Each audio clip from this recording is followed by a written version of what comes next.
All parties Hurriyat Conference has condemned the prohibition of Shab-e-Barat at the Jamia Masjid in Srinagar and the house arrest of the senior Hurriyat leader Mirwais Umar Farooq. APHC spokesman Advocate Abdul Rashid Minhas, in a statement issued in Srinagar, called the sealing of Jamia Masjid on Shab-e-Barat unfortunate. In a display of protest against the visit of the Indian Prime Minister Narendra Modi to Washington, digital advertising trucks sponsored by the World Kashmir Awareness Forum circulated around the White House, the Capitol Hill, besides across other federal buildings and the foreign embassies. The trucks exhibited the message to the Trump administration that Kashmir cannot be silenced. A large number of the Kashmiri and the Sikh communities held a protest demonstration outside the White House in Washington on the occasion of the meeting between the Indian Prime Minister Narendra Modi and the US President Donald Trump. The protest demonstration was organized by the Friends of Kashmir and the Sikhs for Justice.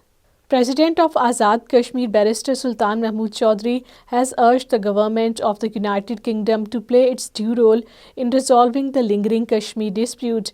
Barrister Sultan Mahmood Chaudhry, addressing the British parliamentarians in the House of the Commons, said that the Kashmir dispute arose after the Britain left the subcontinent. Villagers of the Nagad Babapura, a Gujjar locality in the Shopian district, have been struggling without access to drinking water and electricity for the past 7 years, forcing them to live in dire conditions. The affected villagers, mostly from the economically weaker Gujjar community, lamented that their repeated representations to the officials had yielded no results.